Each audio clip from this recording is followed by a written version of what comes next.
Bonjour Thomas Negaroff. Bonjour Céline. Nouvel horaire pour votre histoire d'info qui revient aujourd'hui sur la passation de pouvoir ce matin entre Emmanuel Macron et Michel Sapin. Et vos archives nous conduisent en janvier 1966. Oui, il y a 50 ans, le contexte est cependant très différent. Le général de Gaulle vient d'être réélu pour un deuxième septennat.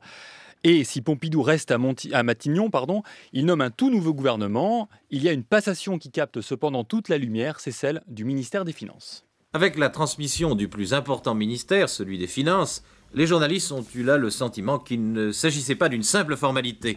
Il y avait autre chose dans cette cérémonie, où Paris Presse parle même en manchette ce soir de l'étonnant départ de M. Giscard d'Estaing. C'était une cérémonie qui ne manquait pas d'allure. « Mon cher successeur », a dit le ministre sortant, « je vous souhaite bonne chance. Nous avons fait gagner à la France un procès contre l'inflation qu'elle perdait depuis 40 ans.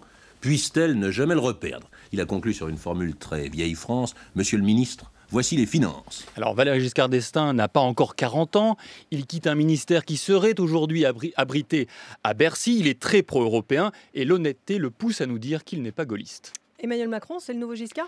Alors, nuance importante, Giscard quitte en très bons termes le gouvernement, ce qui n'est évidemment pas le cas d'Emmanuel Macron, et se considère comme faisant absolument partie de la majorité. Mais, et c'est là que Macron nous revient en mémoire, à peine un mois après avoir quitté le gouvernement, Giscard est déjà interrogé sur ses ambitions personnelles. Il y a un mot qu'on n'a pas prononcé ici, mais qu'on prononce généralement à votre propos, qui est le mot ambition. Est-ce que vous aimeriez être président de la République ? On ne doit pas se fixer des objectifs personnels en se disant « j'occuperai telle fonction à telle date ». Il ne s'agit pas de cela. Il faut en réalité servir une politique.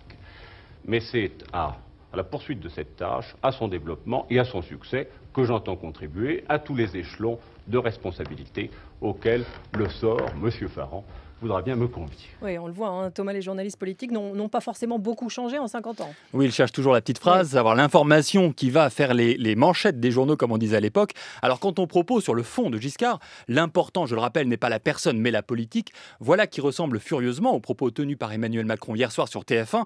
Alors est-ce que la suite, pour autant, de la carrière de Giscard nous permet d'imaginer celle de Macron? Alors pas sûr.